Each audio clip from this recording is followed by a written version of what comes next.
Prepare for nerdgasm. Hey, what's up guys? Jerry here. Just wanted to finish up this video for you guys. This is my third and final day at DirtFish Rally School.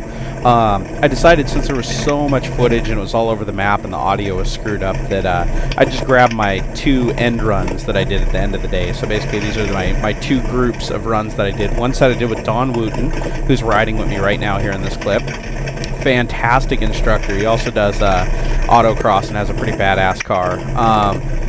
So this is my first run, and then after this we'll get into my second run at the end of the day, which was actually kind of special because the president of DirtFish, Lee Clark, came down for a ride-along, and he's somebody that comes from literally years and years of professional rally driving. So it was pretty cool to have him along, but I'm not going to lie, the pressure definitely went up when he stepped into the car. So here you can see right now I'm driving a 2005, I believe, Subaru STI.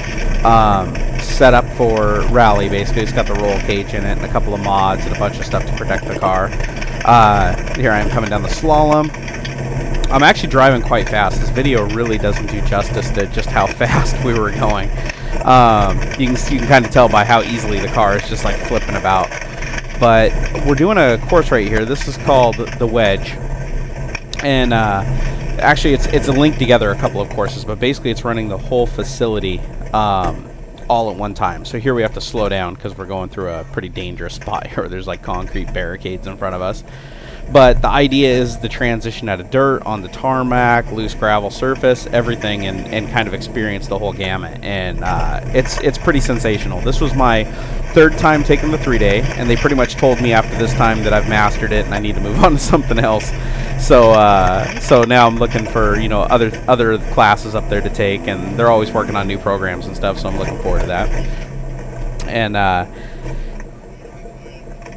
so wow, we haven't even completed one lap of the course yet. It's whoa, we were going really fast right there. The audio on the GoPro Hero when it's inside the case is absolutely horrible. I didn't pick up any of the vocals, and and all you hear in the car is just the banging from it being mounted on the sway bar behind us. But it's still pretty cool to watch. Now, a couple of my subscribers had asked me to compare this this driving experience and the things I learned to, you know, something like Codemasters Dirt 3 or Richard Burns Rally. And the first thing I'll tell you is it absolutely does apply. I don't know if it applies really in reverse, like when I first started in day 1, if you watch the video. I mean, I'm actually not that good. And at the end of day 3, I actually felt like I was doing really good at this, so I decided to go in their simulator room. They have a sim lounge there, and they have Dirt 3, so I figured, oh, I'll sit down and give this a try. So I turned my absolute best time that I ever did. I think it was 3 minutes and 2 seconds. Gosh, I wish I remember which course it was, but of course I wasn't writing it down. But it was by far my best time that I've ever gotten. I mean, I placed first, and it was my first time trying on day 3 after coming in the morning. So the stuff that they teach you and the muscle memory that you build by going through all these exercises in a real car absolutely does apply to a simulator. So I'll be doing more videos in the future playing Dirt 3 and Richard Burns Rally, and maybe, you know, we can do a comparison of, you know, how good I'm doing now versus how I was doing then. This is a trip right here. This is a double pendulum turn. If you hit it just right, you actually pendulum in and then you pendulum out all the way up around that thing, and you're actually doing it at a pretty decent speed. Another thing to note when you're doing this is the surface constantly changes. When you're playing a video game, the surface is absolutely consistent, and it makes the experience a little bit predictable, so you can continuously get good. Well, when you're out here racing these real cars, the conditions are constantly changing. Just one car doing one lap ahead of you will dig new ruts and expose loose surfaces, and so you're constantly having to adjust. It's very, very dynamic. You'd think it's nothing like on a racetrack. You know, I used to go to the Ridge Motorsports Park, and you can watch that video too. I have it uploaded of me racing my car. Absolutely predictable. Every single lap, you can seriously hit every corner at exactly the same speed, the same apex, everything, and you're perfectly safe. Well, with this kind of driving, you absolutely can't. In this type of driving, you go into a corner one time and you might get all kinds of grip. You go into another time, you might not get any grip. You might also lose grip just right in the middle of the turn and have to like reach for the e-brake to save it. So there's a hell of a lot more stress doing this than being on a track, in my opinion. And when I was doing the track exercise, we were hitting 140 mile an hour on the straight, and we were going through the corners at, you know, 60 to 80 miles an hour. and it seriously didn't make me as scared and nervous as I am behind the wheel of this thing. And I've done these 3 times, so I spent 9 days driving rally cars now, which, you know, I'd expect I'm getting pretty good at it now, and they seem to think so too, which is cool. And I also did their 1 day. They have a 1 day program. That's what got me all hooked on this thing. So if you don't have the money or the means to do the 3 day, then try the 1 day out sometime. They usually have like Groupons and stuff like that. And it's just go to dirtfish.com, dirtfish.com, and tell them Jerry sent you. I'm pretty much their mascot now because I've been up there so many times. You can see I'm actually getting quite a bit better if you've been watching the run here. Coming through the slalom here, the less work you do, the better off you are. So when you see me turning the wheel more than 90 degrees, I mean, I'm working way harder than I need to, and I'm having to counter steer to save it. But it's, you know, old habits die hard.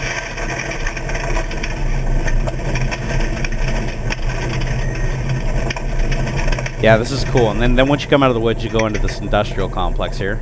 Dawn giving me a little encouragement there with a clap. We had so many clean runs this day. It was, you know, I remember the last time I did my 3 day, it was actually a really stressful encounter, and this time I was actually pretty relaxed. Whoa, we were coming in really hot here. Oh, you see there, I missed a stick. We were trying to pendulum turn it on the pavement into the gravel, and I panicked. It's one thing you don't want to do in rally cars. You don't want to panic. You just want to always be just calm and relaxed, and that's easier said than done. So then here on the pavement, you just really get into boost hard, and you got to scrub that speed off before you transition into the loose surface. Otherwise, you'll go sliding off. But driving rally cars, it's all about getting these things turned in, pointed, and then getting on the gas. So it's a lot different than track racing in that regard. And I've been doing a lot of the simulator stuff, like I said, like the Dirt 3 and the Richard Burns Rally. And, you know, you want to do this thing called left foot braking. You always have your foot on the brake with your left foot while you're using acceleration with the right. And you can actually balance the throttle and the brake at the same time. Like, you wouldn't think you could push both surfaces at the same time. You'd think that'd be counterproductive, but it actually allows you to shift the weight of the car. It's actually really cool. So most of the steering in these cars is actually done with your feet. So same thing in dirt. If you're playing dirt, give this a try. You know, when you start to go into a corner, get on the brake, not really hard. Give it about, you know, half the brake pedal. You know, if you have a load cell based brake pedal, it's a lot easier to do. But, you know, give it about 50% brake going into the corner. Turn the wheel well before you're ready to steer. The car won't even barely start turning. And then slowly let up off that brake, and that's called trail braking. And when you do that, the car's going to want to pitch sideways. And if you're going into a real tight corner, like normally where you use the e-brake, what you can do is go into the corner with quite a bit of gas, get on the brake really hard, and steer the opposite direction, like literally, like, and this is called a pendulum turn. So steer the opposite direction, but keep the brake held until you get right about to that corner, then counter steer back the other direction and let go of the brake. You have to wait until that counter steer is complete before you start letting that brake out.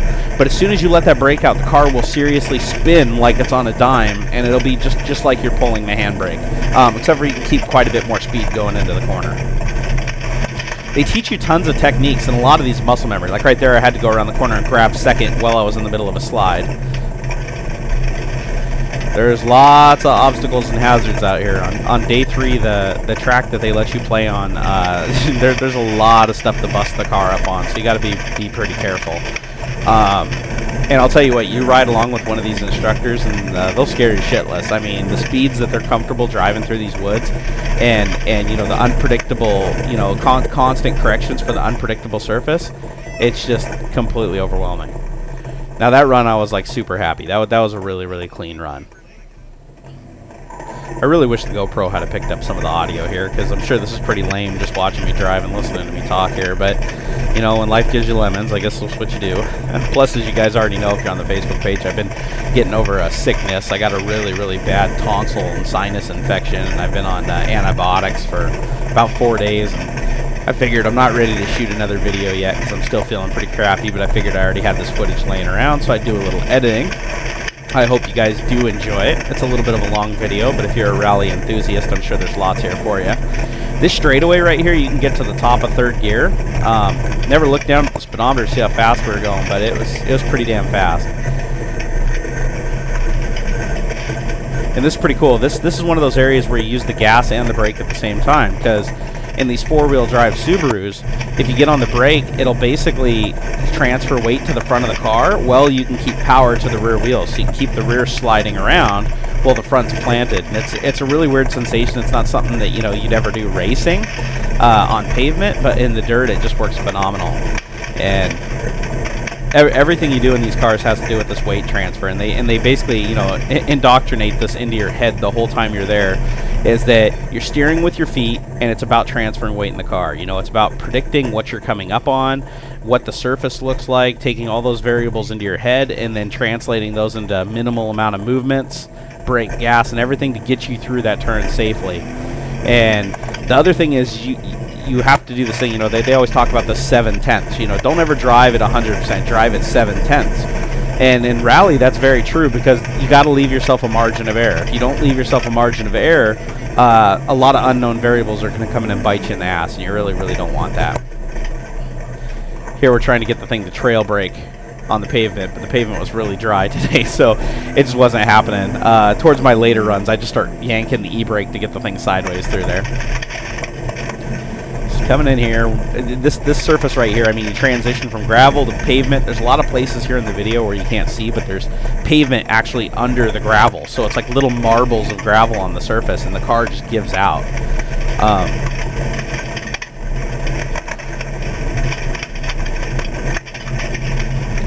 It's, you know, it's hard to get a sense of speed from the video, but this is actually going through here really fast.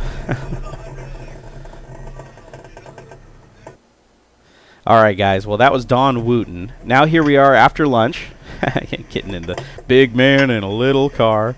Yeah, getting in with that roll cage is a little bit of a pain in the ass, and the 4-point straps even more. But this is Lee Clark sitting next to me right here.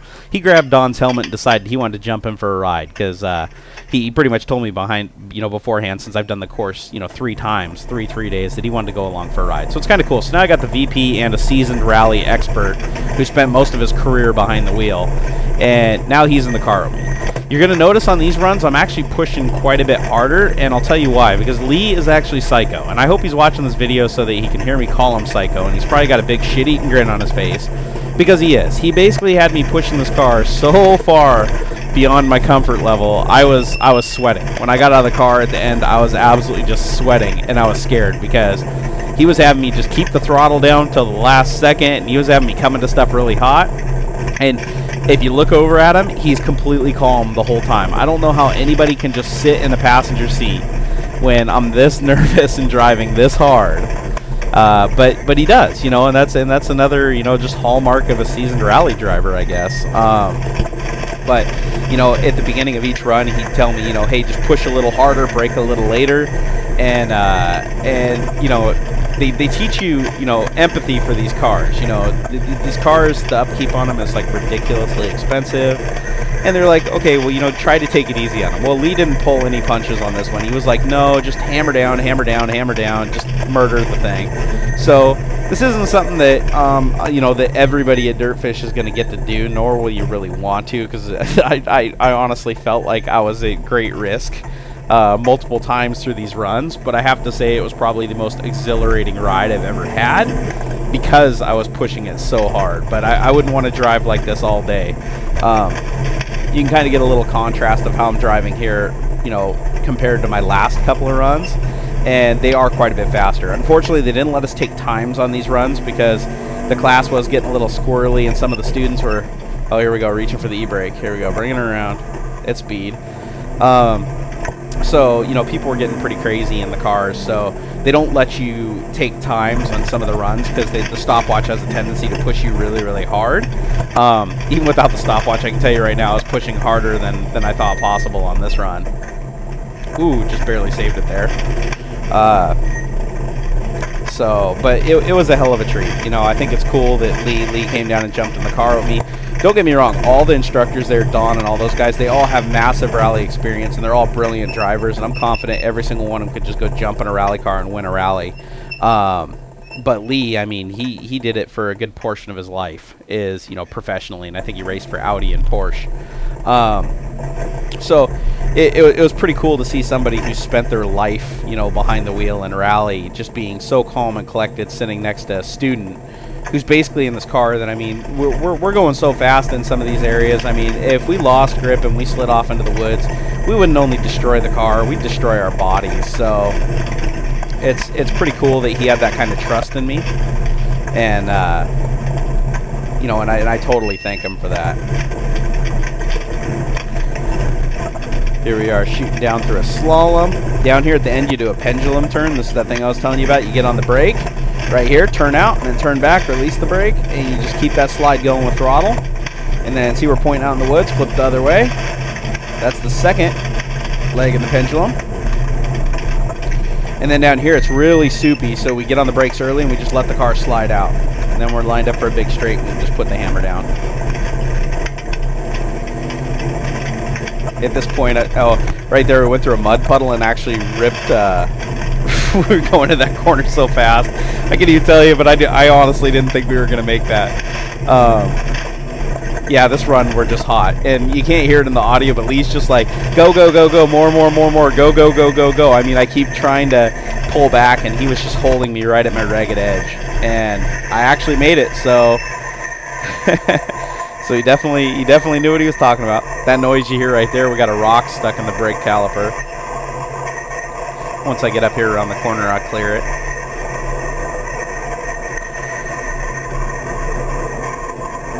These cars are amazing, though. If you tried to take your street car out on this course, you wouldn't even make it one lap without busting something on it, seriously.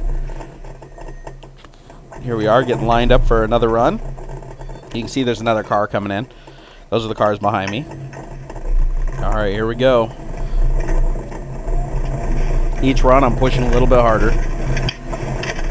Coming in here, third gear, just burning around this corner. We're just... Gotta get sideways, pulling in the second. On the throttle. Whoa, stay away from the ditch.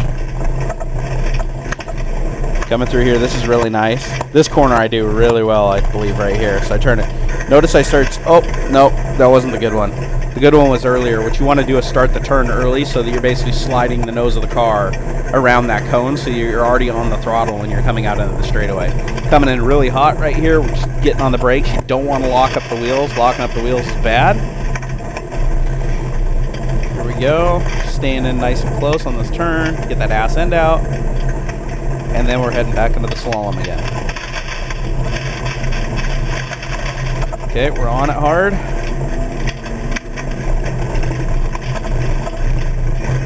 Coming through here. Alright, got to get on the brakes hard right here. Bring it in. That was really good. Want to punch it. There we go. Pendulum it. We're lined up for a big straight right there. And now we're getting ready to head back into the complex. I am so stressed at this moment right here in the car. It's like I wish that you had audio of what I was saying in the car, but I was pretty freaked out. So here we are, hammer down, going on the pavement, scrubbing the speed really quick, pendulum in on the dirt. That's really fast right there. Here we go, double pendulum. See, I let up off the brake. Car comes right around. And these techniques absolutely work in both dirt and Richard Burns Rally. So I can personally tell you now from absolute experience that when you're playing dirt, the physics aren't perfect. I mean, the surface is more predictable and you have more grip than you do in real life. But the same tactics, the lift turn brake, the lift turn weight, the trail braking, pendulum turns, all that stuff actually works pretty much as expected. And once I get over this freaking sickness and I'm done with my antibiotics, I'm going to actually start logging regular time on my simulator again in dirt to see if I can actually start placing some pretty crazy respectable scores now that I know what I'm doing. Alright, at least tell me what I did wrong right there. Now here's my final run, guys. If you've stuck with me this long, hey, super kudos, man. Leave it in the comments if you actually made it to this point in the video. So here we go. This is where the course starts, right around this corner. So we're on it. These cars got a lot of power too. So coming through here. It's actually pretty similar to the car that I drive on the road. It's just a rally version of it. The suspension on it's a lot better. The brakes are a lot different. They disable the brake booster, so the entire brake is your leg and what force you can put down. It's not like a power brake where you just touch it lightly. You seriously have to put, you know, 100 foot-pounds of force down on that brake pedal to get it to come close to locking up the wheels. There we go. That was good. Now see, I pendulum it in. Beautiful. The cameraman sitting there pointing the nose of the car at him. I got to get those photos from him. Coming down here, we're sliding in, and we're on it hard into the straight. Grabbing third gear. Go through some mud puddles. Just lost a water bottle off the car there. We found that out later. Second gear. Oh, that was perfect. Yeah, in rally, you can seriously make up seconds and lose seconds in a single turn. You know, it's like, it's amazing how important it is to carry your inertia. Now here, we're just pedal down, pedal down, pedal down. Never stop spinning all four wheels through there. And there we go. That was the final run. Got another rock stuck in the caliper just because we were just going so crazy. We were just shooting shit all over the place. But Lee, he's definitely a guy, you know, you ride along with him if you want to push 10 tenths. If you want 7 tenths, stick with Don Wooten. Lee, you're crazy. So that pretty much concludes the drive, guys. Those were my last two runs. It was the morning run and then the afternoon run that I did with the two different instructors. There's a ton of footage that I had, but honestly, I just had hours of stuff. A lot of it was broken up. The audio was bad. So I figured that for this last video here, I'd just go with my two best runs at the end of the day. So I hope you guys enjoyed this. If you ever have the opportunity and you're around in Snoqualmie, Washington, hit DirtFish up. They're absolutely a one-of-a-kind experience. I guarantee you that, you know, unless you're flying F-18 Hornets, you're probably not going to find something to get your adrenaline that popped up. But hey guys, I hope this video gave you a nerdgasm. I hope you all get the opportunity to do this someday, and until next time.